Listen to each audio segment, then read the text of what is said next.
Well, I thought the Africa example was good.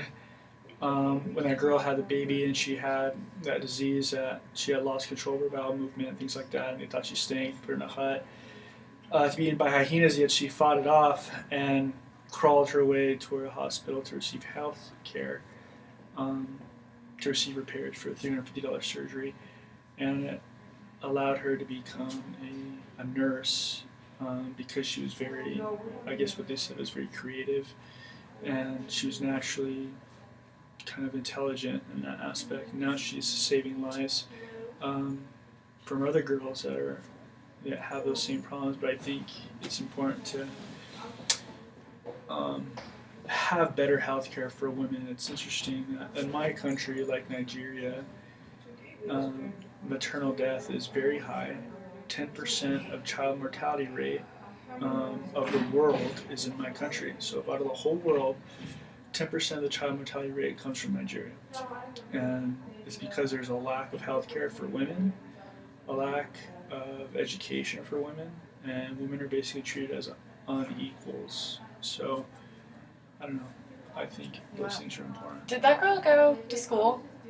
The one that had the child? Did she go to? She I didn't don't have think any so. education, It did just she? talked about how she was naturally smart. Yeah. And I think that that's kind of a cool concept to realize that so many women, like, their potential really isn't, like, realized. They really have a ton of potential, but no one expects them to. And it takes other people that were outside of her village to realize this is a really smart woman. And so that's when they made her a nurse, and they really don't even get a chance, unless they're taken out of their own village and taken out of their culture. Yeah, she had a lot of like hope for how generally smart she was. Like the other girl from Pakistan, is what you said. That the girl from Pakistan, she was like generally smart. She made like her own business. Like I don't think girls in America just wake up one day and are like, oh, I'm gonna start a business. Mm-hmm. And she like even got her husband involved because her mother-in-law said that her husband should leave her because they're not gonna have a son. And she just like proved him wrong. I mean, she did have another daughter, but she's gonna like teach her kids to like be generally smart and like have that opportunity to like build your own business. And I thought that was really cool because like she got the husband involved and she got 30 women in the village involved, and that just made like the women like education level like you're kind of like go up really high. I agree. I think I like her phrase that women aren't the problem; they're the solution. Yeah. I come from my mother was a very corporate woman for many years. She's very highly educated. She worked for Raytheon and CIA, and she's a dominator. She makes more money than my father.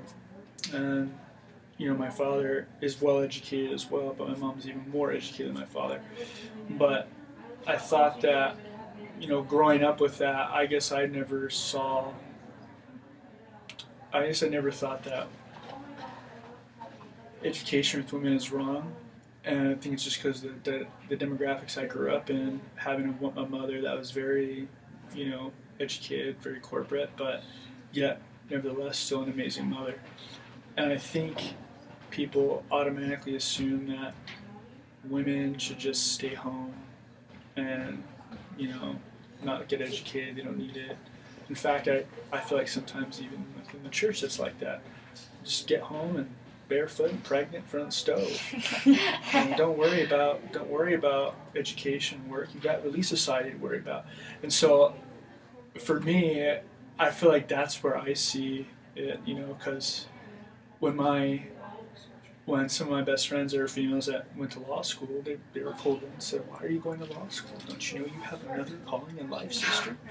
And it's rather insulting, and it's an old-fashioned type of thinking. So I think not even on an international level, which is a lot worse on the international level, but on a domestic level, I think people need to honor and respect women that want to become educated, push for women to become educated, because it benefited my life. I found having an educated mother, and I think inevitably it will better society.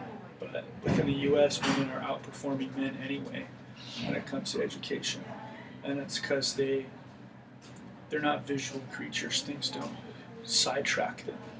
Women have an ability to stay a lot more focused than men.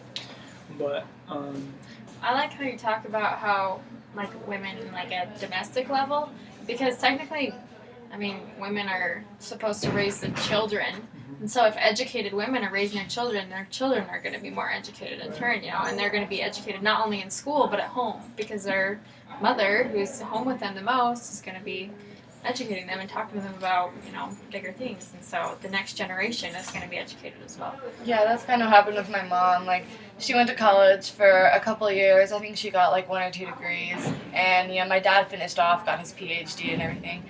And you know, after my mom got pregnant in college and you know had children, and like she like had a couple of years of college that she like learned, and that's like how she ended up teaching us. Like, she didn't need to go to college. Like, she already had enough information to educate her kids, and so like we grew up pretty educated because I don't know, she went to college and she like just knew what she needed to like teach us for, you know, spiritually and educationally. So Well, like my mom has her PhD, and she like encourages like my whole family has like graduated from school above me because she's so encouraging of college and getting educated. So I think the overall message is number one, that women just need to be, the value of women need to be pushed more, both on an international level and a domestic level, that we need to just realize that they are the solution. They are just as capable of being entrepreneurs. We saw the girl in Pakistan who started a business and, you know, employing people. She's an entrepreneur, a businesswoman. Here out in some parts of the world, that's a man's job. But she took a man's job and made it her own and was successful at it and made her husband an employee. I thought that was awesome. So I think the message is to join the cause and having better health care for women and more education opportunities for women. But what I did notice is the money transaction between the donators and the principal of the school. It went to the principal. There was no mention that that money went through a government entity to be distributed to him, which shows me that we can give these people money and aid, but it's got to be distributed evenly. Nigeria receives lots of foreign aid, but yet their poverty level is at 69% of their country is in the poverty level. And that's because money is given to the government to be distributed. But within this Chinese experiment, what they showed was money didn't go to the government and went straight to the principal, who applied it to the school and education where it was supposed to be applied. There was no government in between to fill their pockets with this aid that they received, which is a problem in my country. So I think that has a lot to do with it. We need to join the cause, give the aid, but we have to have an accountability for the aid that we give. We can't just give it to them and say, well, good luck, hope education gets better. yeah. 'Cause that's not going to happen. People are going to be corrupt. Governments are corrupt. My government is corrupt in Nigeria, and I think it's important that we give aid, but we maintain accountability.